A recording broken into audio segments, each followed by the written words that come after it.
Well, Mr. Yeats, back at it again with the romanticism, eh? Oh, wait, that was Keats. Well, hey, Yeats, Keats, beats, treats, neats, all the same thing, right? Anywho, today I'm going to be taking an in-depth look at the poem, The Rose Tree, by William Butler Yeats.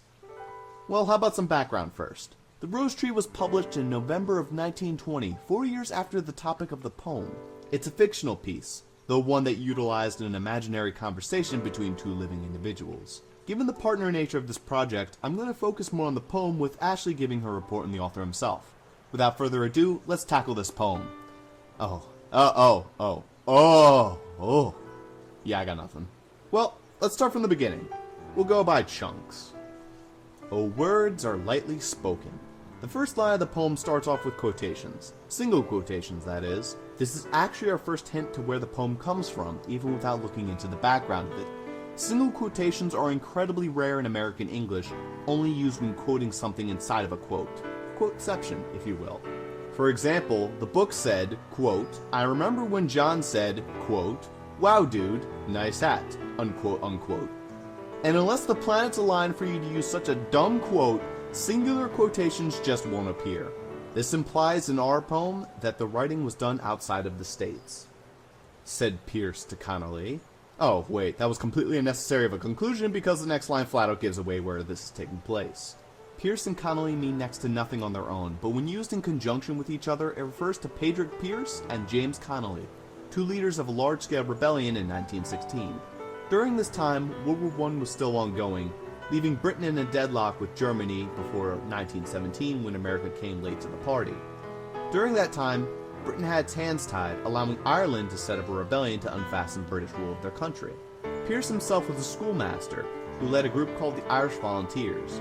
Connolly, on the other hand, led the small Irish Citizen Army, and both began an uprising on Easter Monday, April 24th, in 1916. Oh, hey, mark your calendar, guys. This Sunday is the 100-year anniversary of that. Anyway, moving on. Maybe a breath of politic words. Once again, quotations have been set up, implying the further conversation between these two individuals. The politic words no doubt refers to the idea of the political sidestepping. Given both were the leaders of a rebellion, there's a sense that the government's prior use of accepting British rule was a detriment to Ireland. Has withered our rose tree. Here's where the title of the poem drops. Notice the use of the capitalization with the rose tree. This implies that the rose tree is a proper noun, which in this case is being used as a representation of Ireland. The use of a rose tree to represent Ireland is an interesting choice for a couple possible reasons. You could look at the plant itself and how roses are known to have thorns. The thorn of a rose are symbolic of a graceful plant having a means of fighting back. Beautiful roses have thorns, after all. You could also look at it from a romantic's point of view. Not so much from literal romance, but more the romance of adventure and freedom, something Ireland clearly wanted given the rebellion. The rose is also a symbol for blood, when considering the 5 petals of the rose representing the 5 wounds of Christ, impaled on the cross. Though this only applied to red roses, which the poem never specifies that this is the case, though it would make sense given how bloody the rebellion got. There's also the representation the rose gets in terms of social democracy. Ireland is one of many countries that utilizes a rose to represent the Democratic Socialist Party. The party was formed post-World War II though, so that doesn't make any sense. However, what I personally feel is the most likely reason is the idea that roses are eternal but fleeting. Roses are still seen as a cultural symbol of love, strength, and beauty, but they also represent withering under lack of attention. With attention, however, they can even survive the harshness of winter, making for some pretty sturdy plants.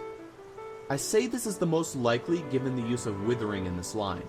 Yeats is implying the rose tree is withered, as said before through politic words, dodging the problem at hand like dodging the necessity of looking after the rose tree. Or maybe but a wind that blows. Wind is, more often than not, a representation of outer forces. Since wind is largely out of human control, it represents when something external is affecting something. In this case, something outside of Ireland is affecting Ireland, namely the British occupation. On top of this, strong winds also imply a sense of overpowering force. If Britain is the strong wind, it represents that Britain knocked over the susceptible Ireland. Across the bitter sea. Again, this is in reference to Britain. This is more a confirmation as Britain is located across the sea from Ireland. Yeats is stating that it's either Ireland's political stagnation or Britain's involvement, or perhaps both, that is slowly killing Ireland. Note the end of quotations, implying that a new sentence will likely start. Likely, Connolly will respond to Pierce now. It is the end of the stanza, after all. It needs to be watered. Water has a clear symbolic effect for plants, established as a life-giving nutrient. Thus, if the rose tree symbolized Ireland, the water is probably embodying the need for change, as there has been a lack of water to the plant. This could mean anything from political involvement to revolting. However, there's a sense that the response is more optimistic than the prior stanza, making the former meaning of water more likely. James Connolly replied. This short throwaway line seems unimportant, but it does give us some useful information. For one, it shows that the more optimistic line with water was Connolly's retort, implying that he is the glass half full guy of the two. The notion of replying is also one that demonstrates this conversation isn't hostile, again reflected by the uniformity of fighting for the same cause. It makes sense the two would talk rather informally to each other, suggesting a friendship. To make the green come out again. This is simply reiterating the necessity of water in making Ireland great. The again infers to Connolly and Pierce's belief that Ireland was a once great country that has been shattered in recent years. On top of this, there's some Ireland symbolism in the form of green. It's an undertone, but green often denotes Ireland as the Emerald Isle, and spread on every side. This line has a couple potential meanings. It could refer to Ireland as a whole problem and that changes need to occur everywhere on it. Or it could refer to a problem area of Ireland that needs to catch up to the good tidings the other parts of the country embody. There's evidence to support the latter, as prior to World War I, Ireland was given small rights through self-rule, established by Britain, but removed when World War I started in 1914. And shake the blossom from the bud. More flower symbolism, implying the end to winter and the blossoming of spring flowers. However, the implication of shaking the blossom from the bud indicates that action is necessary for the flower to bloom. Even if spring comes, there will be a necessity of action on the part of Ireland. To be the garden's pride. This line does more to credit Connolly's stronger sense of brightness than Pierce's, as he focuses more on the future bloom of Ireland, while Pierce focuses more on the current affairs of distaste. There's a sense that Pierce is more hot-headed than Connolly. This is supported by Connolly being a good 10 years younger than Pierce. But where can we draw water? The implications of this line infer the need to find the water, though finding the life-giving hope for Ireland is confusing and unintuitive. It's likely that this was a common question for those in the pre-rebellion phase, with Irish citizens wondering how to make Ireland great again, said Pierce to Connolly. This line is a repeat of the second line from stanza 2, though the roles of speakers and listener are reversed. The implications of Pierce being the Debbie Downer is solidified by this line, with him playing devil's advocate to Connolly's optimism. Connolly said, "We need to find the water." Pierce is all, "That's great, but where is it? When all the wells are parched away." This is perhaps my favorite line of the poem. It's left very ambiguous, but this line could actually imply a number of things. For one, it could indicate the time. If this line is being spoken along a similar vein as the earlier pessimism, it's being spoken as a predate to the revolution, and this is Pierce questioning Connolly with what needs to happen. On the other hand, however, it could actually indicate a post-date conversation of the time after the revolution. In all actuality, Britain was able to suppress the revolution, and both Pierce and Connolly died in a retaliatory firing squad execution. If this is the case, the wells could imply the source of water being hard to find. However, it could just as easily imply the source of water being dried up entirely. In other words, now that the revolution has failed, there might be no hope left to Ireland.